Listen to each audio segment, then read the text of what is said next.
Michael Cunningham fulfilled most of his ambitions in life, no matter how daring. The city trader left Essex to make his fortune in New York City. He married an American colleague on a Caribbean beach. Go to the chessboard. Never thought you'd do it, right? And at the end of August, Teresa gave birth to a baby boy. 12 days later, Mickey died in his office at the World Trade Center. It just breaks my heart.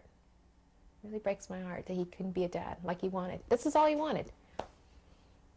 So I guess he had 12 days with him, if that's adequate. Got lots of pictures and otherwise, but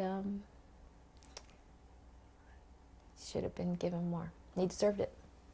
After the first tower was hit, Mickey phoned Teresa to say he was coming home, but never made it. His body has never been found. 2 years ago, the Cunninghams had moved out of New York, ready to raise their family. Every day, Mickey would commute 60 miles from their home in New Jersey.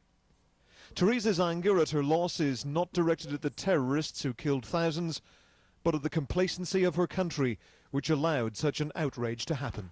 I think that my head's not there at the terror. Oh, let me get angry at the terrorists. Well, you know what? Our system failed completely. The government is supposed to keep track of these people, and they were on 10 different fronts, failed to know what they were doing, these terrorists. They got visas quicker than, to me, they got visas quicker than a lot of British that are coming here to work. Mickey Cunningham may have lived the American dream, but despite the passage of time, he never forgot his roots. He remained a passionate fan of West Ham United, and when he ran the New York Marathon, he made sure everyone on the route knew where he was from. I will always say this, that I want my son to grow up British as much as American, because I think it gives him a good double whammy, you know? The best of both worlds. Those are the best two countries in the world, to be honest. Liam was christened on the same day as Mickey's memorial service. Friends made him this video so that in the years ahead, he'll get to know his dad. I never knew you, you never knew me. Say hello, goodbye. Ian Woods, Sky News, New Jersey.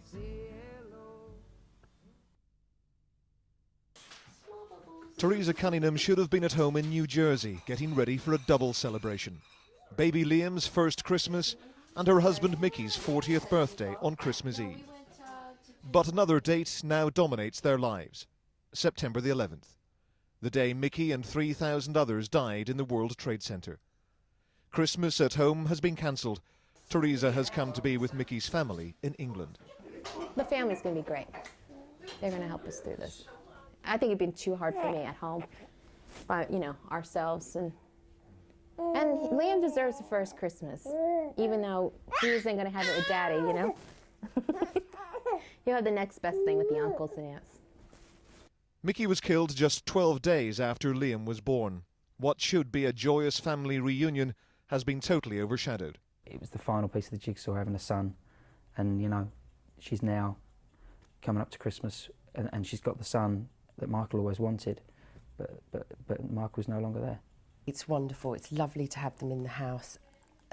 There is part of me that just, when I was preparing for them to come, every now and again, you know, I was sort of getting the Christmas tree ready or food and things, and then all of a sudden I would think, oh, as much as I want them to be here, I'd rather they were with Michael at home, or Michael was coming here.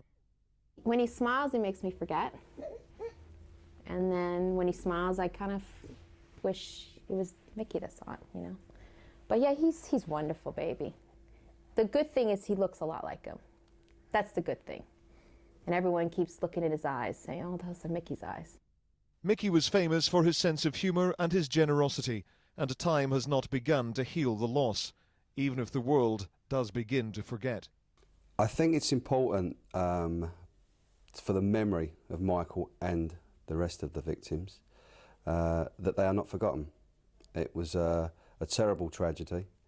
A lot of people are suffering, and I think the rest of the country, the rest of the world should remember Michael and the rest of the relatives.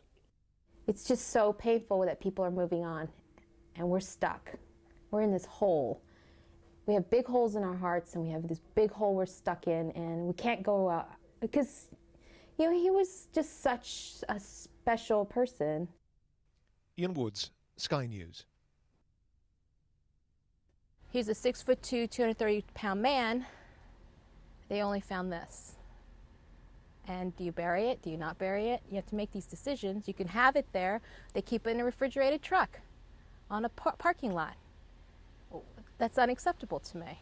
So I ship him all the way back here, and we wait. Like Ian Thompson, Mickey Cunningham was a British employee of Eurobrokers, whose ID card was also recovered.